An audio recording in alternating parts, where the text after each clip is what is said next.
Hi, this is Larry Nelson. You're listening to WrestlingInYourHead.com, and keep doing it. I have a second question, not really wrestling related, but I'm asking anyway, about your music style that your character represented was rock and roll. Is rock and roll really your favorite music genre? Well, I think it is, but not nowadays. Mm-hmm. I'm a big, Layla, what's his name? I love that guy. Eric Clapton. Oh, okay. Oh, boy. 69. I would say I'm big, huge.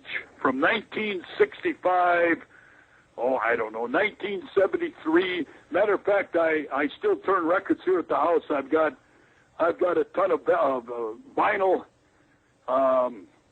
It sounds funny, but I even listen to the Bee Gees. Is that who it is? Yeah. Boy, some of that stuff. Yeah, it reminds me of the days on the road. But like I said, 69 to about 73 in there. That's what I really like. And it's not even a riff. It's not a joke. I've carried a radio around with me all my life, even before I brought one to television. So it's comical in a way. But yeah, that's what I listen to. A lot of times if I'm on the road and if I can't find an oldies channel where they play all new. I like some older country. I like Waylon Jennings and Willie Nelson, Johnny Cash. Well, who the hell doesn't like them? You don't like them, you should be shot. You're not even American. All right. Thank you. Thanks for calling in, Joel. Thank you. Thank you. Bye. Bye. Intro, got a good one from the board here? Yeah. The chat room? Yeah, from the chat room. Brains, he wants to know. He mentions about you being the first person the Undertaker put in a body bag. He wants to know if you thought he would last so long. If he'd be as big a star as he is. Well, from my own, even in my own little promotion, I think I look, because I promote and I need people that sell tickets for me. So for that reason, looking at his personality and his size and all that, well, if he doesn't get a break and if he's not in the driver's seat, then there's something definitely wrong. I have a kid, you can see him on my site. As a matter of fact, I interviewed him right here in my living room. He's 7'1". He's 7'1", a little better, maybe 7'1.5". This isn't even made up. This is the honest to God truth. He's close to 500 pounds. He weighs about 480 pounds. You don't believe me? Look on the site, rockandrollwrestling.com. You'll see him. And when I met him about 5 years ago, he just happened to come to a wrestling show. I was wrestling Sammy Sabard, one of my heels, and the kid, he stood up right in front of the ring. And when I was in the ring, I'm like as tall as he is, and I was inside the ring. And as soon as my match was over, I ran back to the locker room, and I told my daughter, go out to the audience and get that guy's number. So she ran out there right away. Well, I know we're talking about the Undertaker, but I'm just using a comparison. Yeah. You bet. If Vince ain't no, I know there's a lot of people that don't like Vince. I don't care what, I don't like him, I don't dislike him. Vince is a businessman. Vince does what's good for Vince. Yeah. Rock and Roll Buck Zumhofe, in a little way, I'm talking a little way, I do what's good for me. Mm-hmm. So for that reason, when I seen that kid standing there, Heather, my daughter, got his number. I called him a couple weeks later. I told him I said, I'll tell you what, instead of like doing this, paying me money because he didn't have any money, I had him sign a little note that he'd be loyal to Rock and Roll Wrestling for like 5 years, and I trained him for free. He's been with us about 7 years now, and I've made nothing but money with him. Mm-hmm. So if I make money on my little wrestling off of this guy, well, then Vince has made millions off of The Undertaker. Yeah. Along those lines of big guys, what was it like to be in the ring with Andre the Giant? Well, I personally, because you can talk about this too, it doesn't matter to me. Mm-hmm. In all of my career, 37 years, I have never been a villain. Yeah, I was going to ask about that if you've ever. I don't remember you did. Yeah. Yeah. So when I did wrestle with Andre, quite a few times, I wrestled him in a tag team a couple times in Honolulu, and then the big one was in St. Paul. I wrestled Andre and I think it's on the internet too someplace. Mm-hmm. We wrestled Kenny Patera and Bobby Heenan in a tag team match. Yeah. So out of the dozens of times I wrestled with Andre, I never wrestled him. I was always his tag team partner, or we would be in a battle royal together. You know that everywhere he went there was a battle royal because that was like his thing. Mm-hmm. Now, I know some people said, like, if he liked you, he was cool with you. If he didn't like you, he could be really hard to work with. Well, I think he just didn't do. I don't know how many guys. I don't think Andre. There's nobody that he didn't really like. To tell you the truth, Andre was a piece of cake. He was a really wonderful man. Didn't have to be. You know, he had all the money in the world. In the end, you know, I mean, he's like. I guess I'm like him. We just work for the sake of working. I mean, he didn't need any money. You know. Mm-hmm. Now, your daughter wrestles for you too, right? Absolutely. Do you want to just tell everybody like what her gimmick is? Okay. Well, you'll enjoy this. If anybody wants to call and ask, her name is we call her the Virgin. Mm-hmm. If anybody wants to call and ask her a question, tell her we're sitting right here at the supper table. All right. Cool. Oh, yep. Her name is Heather. Okay. Now, I guess we got lots of time. When 11 or 12 years ago, I was starving as far as wrestling goes. You with me? Mm-hmm. Okay. That doesn't mean I was starving. I just wasn't doing well. Yeah. I called up every promotion, every promoter. Now you got to remember, I was like 50 then. You know, who the hell wants a 50-year-old guy? You know. But I called around all over, and finally, nobody called me back. My daughter then is like a mere 16 years old, and she was sympathetic. She said, "Gee, Dad, I wish somebody would give you a call." And I said, "You know what? She's always been interested in wrestling, but I always refused her because I told her this isn't really the way to go. It's a tough business, you know that." Yeah. So finally, that summer, I had my old ring, and we put it up in our backyard. And that summer, I went over all the stuff: arm drags and headlocks and drop toe holds and every darn thing you could think of. Well, come fall, now I'm not bragging about her because she's my daughter. I'm bragging about her because I do have a couple of boys, and one of my boys is in the Army. That's good. And one of my boys works for a television station, and neither one of them really are interested in wrestling. Mm-hmm. But my daughter has it. She has it. She has what it takes. She can do interviews. She can wrestle. She can walk. She can talk. She's one of the best lady wrestlers in the business, and I don't care who you bring out.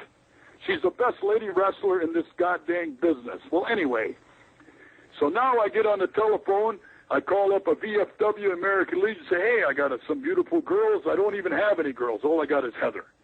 I said, "Then you got rock and roll, bucks, Zumhofe. I'll bring in a gang, a show for you. We'll tear the roof down." This is 11 years ago. Okay, we got a VFW. Heather came in. At first, because she was a baby face, we called her Heather White Feather.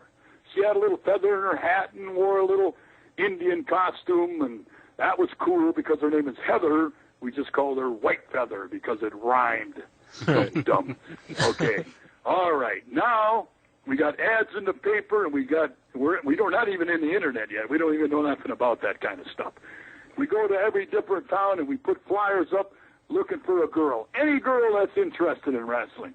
Well, slow but sure, we'd find a girl here and there. They would wrestle for us for a couple of months, and then they'd get sick of it, or they'd get knocked up, or God knows what happened to them. So finally, we got a really cute young girl. We got her in, and we made a baby face out of her, and then we made Heather the Virgin. Heather Marie, the Virgin. Mm-hmm. Laugh all you want. Look on the internet. Her interviews are on her. Her interviews are awesome. Mm-hmm. So she gets on the microphone. There's not a man in this arena good enough. There's not a man in this arena that can afford me. And they throw. We were at Sturgis last year. I thought those motorcycle guys were going to kill her. All you guys drive mopeds. There's nobody big enough out here. Nothing that can handle the Virgin. All this kind of crap. And like I said before, she's been on the road for like I said earlier, she and I together, we've been on the road for 9 years every weekend. Plus, she takes girls' shows out on a Friday night, and I take the guys out on a Friday night. So we sometimes run a double on Friday, double on Saturday, and then we all meet together at a VF or an American Legion on Sunday. We run 5 shows on one weekend. Yeah, she's playing the heel. Was there any reason why you never played the villain? I always blame the radio. I think the kids like me too much. I mean, the character. Uh-huh. Now, here's something, too, that you may not realize. Now, when we go out to North Dakota or South Dakota, you got to remember, I haven't been on real TV for like 20 years, right? Mm-hmm. Well, if we go to American Legion or a street dance, there's 20, 30 kids around the ring. Well, my gimmick is, I don't give a shit. My gimmick is still the best. My gimmick is still the best. All I got to do, I'll start clapping my hands, rock and roll. These kids never seen me before, don't know who I am, and within seconds, I got them chanting, rock and roll, rock and roll. And if the villain, the heel, comes out ahead of me, and he talks bad about me so the kids know he's the bad guy, duh. I mean, we're not on television, so we have to do everything every night. We have to establish ourselves every night. My heel's got to go out there. Hey, Buck Zumhofe's been wrestling for 100 years. I'm going to kick his butt. I'll come on out there and say, hey, you guys, I need you to stand behind the rock and roller, and they'll start chanting rock and roll, and those kids have never seen me ever. So the gimmick is still the best. Mm-hmm. Just to let you know, here in our chat room, everyone's they looked up the big guy, and they looked up your daughter on your website, and they're saying in here that she's a looker. Thank you. Well, yeah, she looks like her mother, thank God. Well, we kept you a lot longer than we told you. Well, I don't care. If anybody's calling, I'll keep yakking. I don't care. All right. You got me now. I'm going, boy. You got me rolling here. I'm like Nick Bockwinkel. You tell him to do a 3-minute interview, you talk all day. A lot of people always talk about Kurt Hennig playing a lot of ribs in the AWA. Did you ever get a rib played on you by Kurt Hennig? Oh, yeah. Well, you bet. The worst one ever. I have never forgiven him neither. Yeah. We were in Hawaii, okay? Mm-hmm. And we're all living like in the same apartment house, like on the seventh floor. And they call them a lanai, your patio. So you could go up in your patio and you could look right down into the parking lot. Mm-hmm. Okay? Hello? Yep. Okay. So Jesse the Body and a few of the boys and his wife, they're a couple of rooms down from me, okay?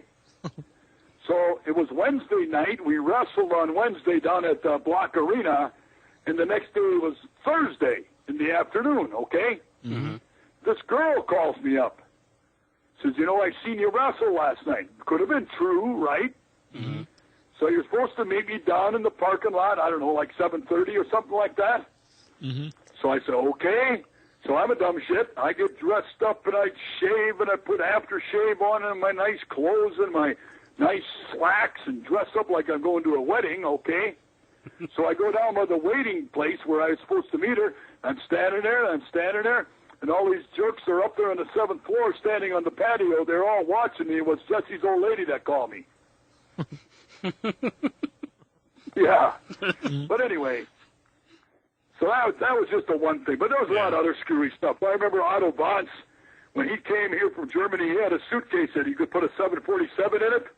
Mm-hmm. So we went out in the back of the bar, or the back of the arena where we were at. We found a handful of bricks, and we threw them in his bag. I bet he carried those bricks along with him for about 2 weeks before he realized they were in there. Stupid stuff. Yeah. What was the sportatorium like when you went to World Class? I got one more you'll like. All right, yeah. We like the ribs, sir. Pepe Le Pew. Remember him? Jacques Roulet. Uh-huh. So, he used to drink and drive in those days. Mm-hmm. So we'd stop at a wayside rest any given place, stand on the side of the road and pee, right?